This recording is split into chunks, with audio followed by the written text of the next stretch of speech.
Fala pessoal, estamos de volta aqui, né? Depois de muito tempo, desde fevereiro de 2023, a gente não grava um podcast, né? Um amigo meu postou que ele estava assistindo o nosso podcast aí, e aí eu lembrei que tinha, recuperei a senha, e, enfim, tirei um tempinho para atualizar o cenário para a gente aí, né? Eu gosto de fazer essa leitura de ciclos longos, né, de taxa de juros, porque elas são muito mais assertivas, né, do que o day trade. Estou sem gravar desde a época, né, que eu entrei na corretora para trabalhar, e aí fiquei sem tempo e acabei abandonando o projeto, mas acredito que tenha algumas atualizações interessantes aí que a gente pode estar fazendo.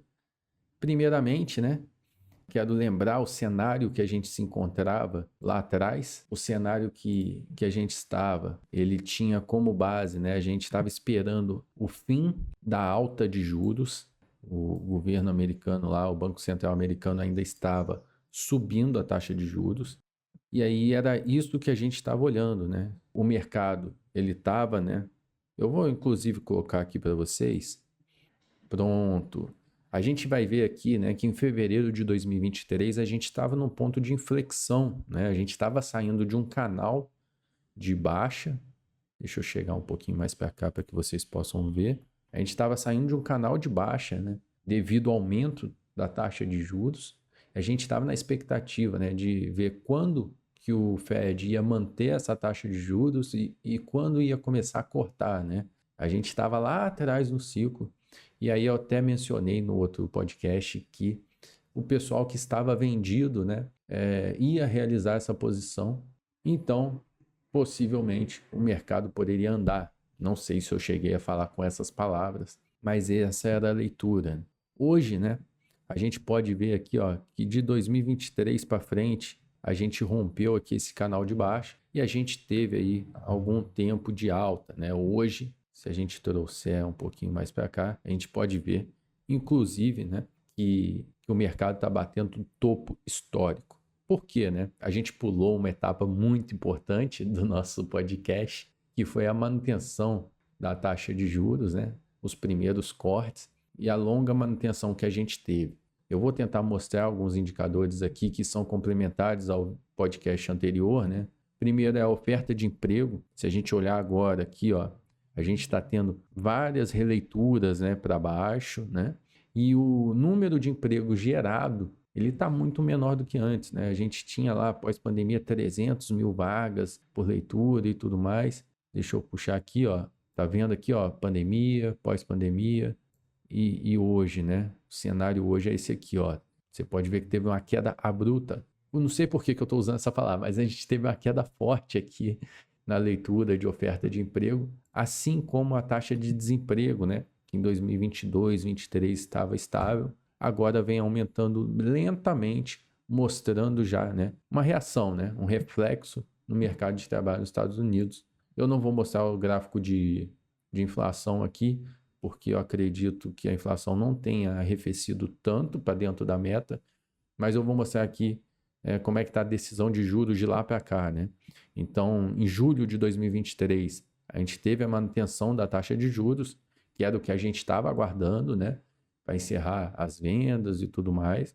E isso perdurou até julho de 2024, mais ou menos, quando a gente teve os primeiros cortes e novamente o mercado americano reagiu positivamente e o Fed parou de cortar os juros, né? Então agora, hoje, terça-feira, dia 16 de setembro. A gente vai ter amanhã, quarta-feira, uma nova decisão da taxa de juros, onde o mercado já precificou 3 cortes de juros. Então a gente pode ter aí, né? A gente tem a previsão de 4,25 para a próxima, e eu não lembro direitinho quais são as previsões para o próximos, mas eu acho que sejam 25 base points também. E isso muda o valuation dos ativos de risco. Então, se a gente vier aqui, né, no nosso gráfico, a gente vai ver que a bolsa americana está batendo topo, a brasileira está batendo topo, o ouro está batendo topo. Por quê? Porque o mercado descobriu quando que o Fed vai baixar o juros. Então a gente já está na segunda etapa do ciclo de alta. Essa não é a primeira etapa. A primeira etapa é lá em cima, quando a taxa de juros está lá em cima, que é quando os vendedores fecham as posições vendidas e o mercado começa a andar. Aí esse período aqui, onde o juros é mantido, né, para de subir os juros, é onde as pessoas começam, os investidores começam a acumular. Mais uma vez, eu faço essa leitura, né, mas você vai parar para pensar e falar, Rafael, mas eu comprei em julho e tive um puta do prejuízo. Teve, mas se você continuou comprando aqui, você teve corte de juros, você teve expectativa de corte de juros e você está surfando essa alta todinha com preço médio muito interessante. Aqui você pode ver uma queda bem forte, né?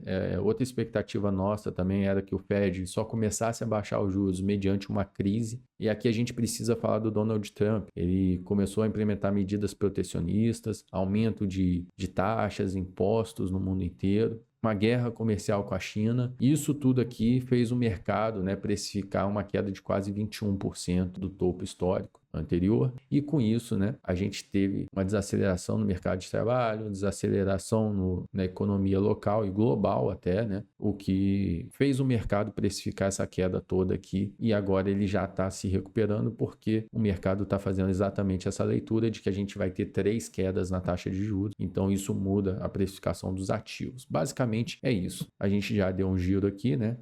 Algo muito interessante que eu gostaria de compartilhar com vocês aqui é o preço do Bitcoin, de quando a gente gravou o nosso último podcast para hoje. Nosso último podcast foi lá em torno de março de 2023, fevereiro. A gente saiu da casa dos 20 mil dólares no Bitcoin para mais de 115 mil pontos aí. É bastante diferença. Quem comprou naquela época e acreditou na tese está ganhando 6 vezes aí o valor, né? Fora as taxas, se você estiver utilizando pool de liquidez e tudo mais. E o Bitcoin também é um ativo de risco que tende a subir junto com as bolsas agora nesse momento, né? E a gente tem que tomar bastante cuidado, tá? Porque a gente está vendo o mercado subindo aí desde 2023, né? Quando a gente teve inversão ali no ciclo da taxa de juros, e a gente precisa identificar bem qual que é o momento atual. A gente tem aí precificado já a queda na taxa de juros, mas não necessariamente a gente vai ter uma crise. Pode ter uma crise ou pode não ter. Acredito que aqui em fevereiro, março, abril, foi abril de 2025, a gente já tenha tido essa precificação de crise que talvez não irá ocorrer novamente. Mas a gente tem aí conflitos armados, a gente tem decisão de OPEP, a gente tem muita coisa que pode causar queda expressiva, né? Mas o cenário atual é de alta dos ativos de risco. E muita gente já antecipou esse movimento, já acumulou, né, ativos de risco nos últimos anos. Então, acredito que a gente ainda tem uma janela aqui de compra, que pode ser uma boa oportunidade, mas também não é algo que você deva colocar seu dinheiro todo de uma vez, porque pode representar um grande risco e em eventual queda mais forte, você pode não lidar bem com o risco. Preferência por índices e ativos que estão atrasados ou muito baratos em relação a essa alta. Acredito que o mercado vai continuar subindo, acredito que a gente tem boas perspectivas pela frente, mas a gente tem que tomar cuidado. Então, o principal ponto aqui, né? Deixa eu voltar aqui para a tela.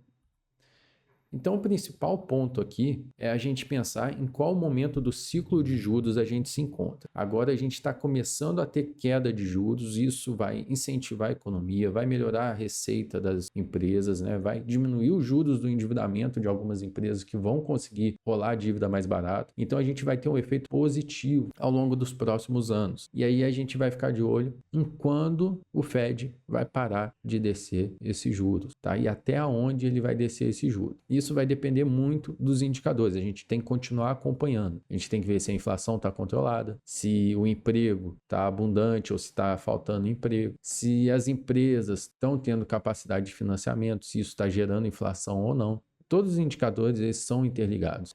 Se a gente tiver uma crise, a partir dessa taxa de juros que a gente tem atualmente, pode ser que o Fed baixe muito mais a taxa de juros e mais rápido. Caso o mercado fique estável e a gente consiga ir baixando a taxa de juros aos poucos, sem gerar inflação, é capaz que essa taxa de juros vá caindo ao longo do tempo, por mais tempo, tornando esse ciclo de alta mais longo. E o ciclo de alta mais longo não significa que os ativos de risco não vão cair. Então, muita atenção para isso. Acredito que essa é a leitura atual. E tem um ponto importante que eu não falei com vocês aqui ainda, que é o dólar. A cotação do dólar está caindo no mundo inteiro, inclusive no Brasil. O Brasil ontem chegou a 5,35, se eu não me engano, 5,33. Muito disso é porque o mercado, né, está precificando essa queda de juros americana antes dos outros mercados. Então, para o mercado de moedas, de câmbio, a minha visão já é um pouco diferente. Eu acredito que o dólar continua perdendo força no curto prazo. Isso vai impactar diretamente na força da economia americana. É um dólar mais barato, eles têm mais competitividade para exportar mais seus produtos, as pessoas passam a comprar mais dos Estados Unidos com dólar mais baixo, e isso pode desacelerar e até diminuir a inflação mundial, tá? O que vai permitir que os outros países desçam juros. Então, nesse momento, quando a gente começar a falar ou pensar, né, até antes um pouco, que os outros países podem começar a baixar os juros, como é o caso do Brasil, a gente hoje aqui tem coisas muito específicas do país, né? A gente tem eleição ano que vem, então a gente tem muita variável, muito risco, muito ruído no cenário brasileiro.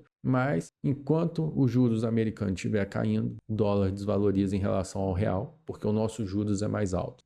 Então, a gente está com uma simetria positiva, né? Nossa moeda fortalece e ainda paga mais juros. Isso é muito bom. Quando que o dólar volta a subir aqui no Brasil? Quando a gente começar a baixar juros e eles não baixarem juros mais. Aí a gente vai ver o dólar ganhando um pouco de força aqui, mas vai ver também os ativos de risco ganhando força aqui. Então, é mais ou menos esse cenário que eu enxergo. E é bom deixar gravado aí a gente vê no futuro se a gente acertou ou não. Lembrando que isso não é uma recomendação de investimento, tem que ter um bom gerenciamento de risco. Eu, particularmente, eu compro aos poucos, né, ao longo do tempo. Risco bem gerenciado, dentro do nosso apetite ao risco, né? Não vou colocar 100% do meu patrimônio em Bitcoin, não vou colocar 100% do meu patrimônio em renda variável. Tenho ali meus limites. Não vou colocar 100% do meu patrimônio em pré-fixado, em IPCA+, enfim, é uma parcela pequena do patrimônio em cada um desses ativos para o longo prazo. Vocês viram aí que a última leitura que a gente teve foi 2023, né? Talvez, né, ao longo desses anos, desses 2 anos e meio que eu fiquei sem postar, a gente tivesse uma ou duas atualizações importantes aí, que seriam importantes para a nossa leitura. Porém, são investimentos de longo prazo com quedas bem fortes. Vamos mostrar aqui de novo, tá? Para todo mundo ficar ciente que a queda que a gente teve no S&P foi de 20%. Não é uma queda irrelevante, né? Aqui, ó, 21%. Isso significa o quê? Significa que você precisa estar bem protegido, tá? Isso significa que se você tiver 100 mil investidos, aqui, se você não utilizasse alavancagem nenhuma, você teria perdido 21 mil reais ou dólares, enfim, a moeda que você tivesse investido. Então, a gente precisa ter bastante cuidado. E essa é a mensagem que eu deixo hoje. Essa é a leitura que eu estou fazendo. E a gente volta aqui mais vezes. Eu espero estar gravando mais aí. Qualquer atualização que eu tenha, eu trago aqui para vocês, tá bom? Pretendo fazer alguns vídeos também de stock picking. Tem bastante coisa que eu tô querendo trabalhar agora aqui na internet, mas a gente vai aparecer mais vezes aí e eu espero que vocês tenham gostado. Vou finalizar aqui para não ficar muito longo e cansativo também. Qualquer coisa me chama nas redes sociais lá, tá? Rafael com PH FRF, Rafael Campos, tá bom? Um abraço e até mais.